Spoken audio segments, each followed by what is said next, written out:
नमस्ते everyone, Monika astrology में आपका बहुत बहुत स्वागत है। आज हम चर्चा करने जा रहे हैं शनि के वक्री भ्रमण की, यानी कि शनि जो वक्री हो रहे हैं 30 जून से लेके 15 नवंबर को, यानी कि 139 डेज के लिए। तो मिथुन लग्न के ऊपर उसका क्या इफेक्ट होगा और किस प्रकार की परिस्थितियां होंगी, उसकी हम चर्चा करेंगे इस वीडियो में।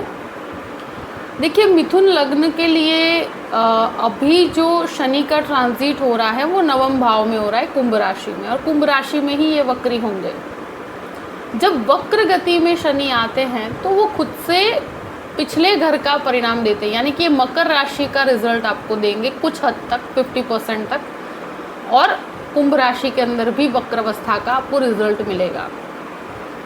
तो यहाँ पर जब वक्री अवस्था में शनि आते हैं तो 9th हाउस में बैठकर वो अष्टम भाव के भी रिजल्ट्स आपको देंगे। ये भाग्य स्थान में वक्री अवस्था है, तो कुछ चीज़ों को लेकर, क्योंकि ये शनि रिसर्च से संबंधित ग्रह है, तो अगर आप मास्टर्स कर रहे हैं या कोई भी एजुकेशन कर रहे हैं रिसर्च ओरिएंटेड, यानी कोई मेडिकल रिसर्च में मास्टर्स कर रहे हैं, या कोई भी जज से संबंधित एग्ज़ाम्स दे रहे हैं, या कोई भी लीगल संबंधित कोई एजुकेशन ले रहे हैं, तो ये वक्री शनि से आपको काफ़ी चीज़ों में नॉलेज प्राप्त होगा, गाइडेंस प्राप्त होगा। मगर भाग्य के अंदर कुछ डिलेज आ सकते हैं। सबसे बड़ी चीज़ ये है कि पिता के स्वास्थ्य का भी बहुत ध्यान रखने की ज़रूरत रहेगी। यहाँ आध्यात्मिक चिंतन के लिए, आध्यात्मिक यात्राओं के लिए ये समय बहुत अच्छा रहेगा। एक चीज़ डेफिनेटली कहूँगी कि भाग्य के अंदर थोड़ा सा मुझे लगता है कि कुछ चीज़ों में डिलेज आएंगे। कहीं पर आपको कुछ चीज़ों में वेटिंग में रखा जाए, आपको थोड़ा सा मेहनत का परिणाम मिलने में डिलेज हो सकते हैं। शनि की एक दृष्टि आपके 11th हाउस पे पड़ती है और ये नीचस्थ दृष्टि है मेष राशि के ऊपर। तो ये आपके फाइनेंशियल जो रिजल्ट्स होंगे या आपके जो कॉन्टैक्ट्स होंगे, तो फाइनेंशियली आपको जो भी आउटपुट मिलना होगा उसमें भी डिलेज होंगे। कोई भी प्रोजेक्ट को आप कंप्लीशन की तरफ लेकर जाएंगे, उसमें भी आपको जिस प्रकार का एक्सपेक्टेड अमाउंट मिलना चाहिए उसमें थोड़े से डिलेज भी होंगे और एक्सपेक्टेड अमाउंट थोड़ा कम होगा। और दूसरी चीज़ ये कहूँगी, इनफ्लो जो होना चाहिए इनकम का, वहाँ पर थोड़ा सा रुक रुक के आपके कार्य बनेंगे, तो थोड़ा इसके अंदर आपको शांति रखने की ज़रूरत है।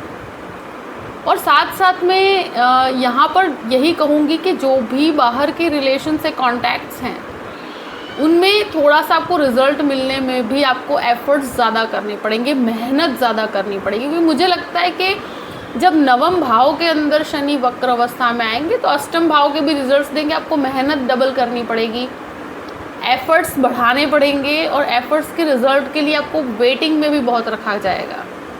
तो पेशेंस ये समय में आपको रखना बहुत ज़रूरी है। ये एक चीज़ ज़रूर कहूँगी कि शनि की एक दृष्टि आपके तृतीय स्थान पे भी पड़ती है, और अष्टम भाव के रिजल्ट्स को देखा जाए तो सेकंड हाउस को भी इफ़ेक्ट हो रहा है। तो मुझे ऐसा लगता है कि वाणी को बहुत कंट्रोल में रखना होगा। परिवार के अंदर कहा जाए या कहीं पर भी आप आपकी मार्केटिंग के लिए, या कहीं पर भी एक तरह से कहा जाए कि पब्लिकली आप कहीं पर भी स्पीच दे रहे हैं, या आपका कोई भी मीटिंग है या कॉन्फ्रेंस है, या कोई भी हायर लेवल की अथॉरिटीज़ के साथ आप बात कर रहे हैं, वाणी को बहुत कंट्रोल में रखना होगा। क्योंकि शनि की वक्री अवस्था की वजह से मुझे लगता है कि थोड़ा सा आपकी वाणी पेशेंस खो सकती है, और फैमिली मैटर्स के अंदर भी ये प्रॉब्लम्स आपको आएगी। तो वाणी को इस समय में बहुत संयम में रखिएगा, नहीं तो बहुत ज़्यादा स्पष्ट बोलने में आपके संबंधों को ये इफ़ेक्ट करेगा। छोटे भाई बहनों के साथ भी रिलेशनशिप में बहुत कह सकते हैं कि अग्रेशन हावी हो सकता है, या आपका मन उनके साथ जुड़ न पाए, और कुछ रिफ्लेक्शंस भी होंगे जिस वजह से आप संबंधों में, मुझे लगता है कि प्रॉब्लम्स क्रिएट करता है ये। तो अगर कैसी कोई भी फैमिली मैटर है, कोई भी संबंध आपका इस तरह का बिगड़ रहा है, तो आप बहुत पीसफुली इस चीज़ को हैंडल करिएगा। यहाँ अग्रेशन हावी नहीं होना चाहिए। क्योंकि शनि वक्र अवस्था में जब आते हैं तो इस तरह के रिलेशनशिप्स खराब करते हैं।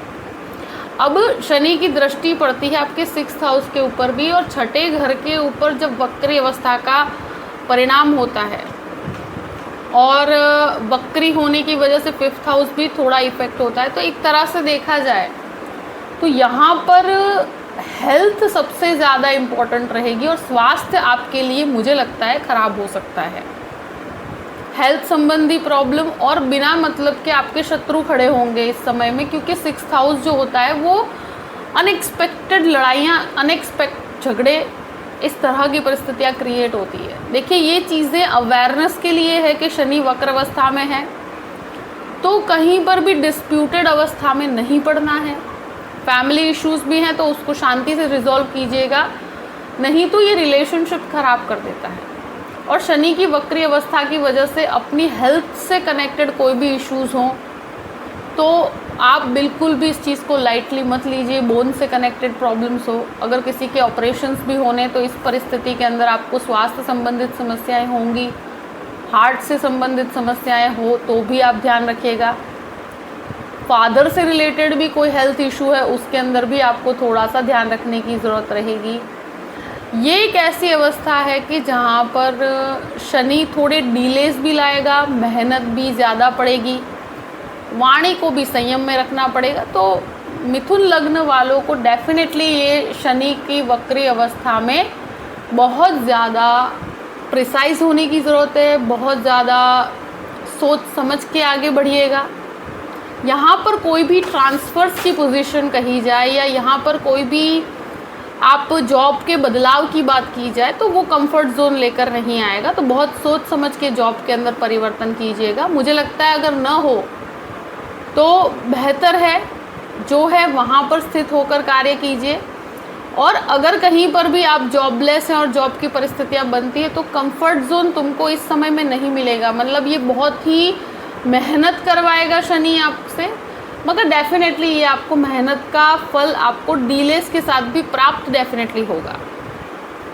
और कहीं पर भी ट्रांसफ़र्स की पोजीशन में थोड़ा डिले हो सकता है और कहीं पर भी जॉब में बदलाव की परिस्थिति होती है तो आप अपने आप को काफ़ी मजबूत बना के चलिएगा, तो ही इसके अंदर आप पीसफुली समय निकाल पाएंगे। और मैं एक तरह से कहा जाए एफर्ट्स का रिजल्ट तो मिलेगा, मगर यहाँ पर आपको एफर्ट्स भी ज़्यादा करने पड़ेंगे, मेहनत भी ज़्यादा करनी पड़ेगी, क्योंकि भाग्य में वक्रावस्था में आए हैं। और 8th हाउस के रिजल्ट्स हमेशा हेल्थ इश्यूज भी देते हैं और एफर्ट्स के अंदर रिजल्ट्स बहुत ज़्यादा वेटिंग में रख के देते हैं। वाणी के ऊपर भी उसका असर होता है, तो वाणी को कम्प्लीटली कंट्रोल में रखना होगा। इस प्रकार की परिस्थिति है। आई होप कि ये वीडियो आपको पसंद आया होगा। पसंद आए तो लाइक भी कीजिएगा और सब्सक्राइब भी कीजिएगा। Thank you so much. जय श्री कृष्ण।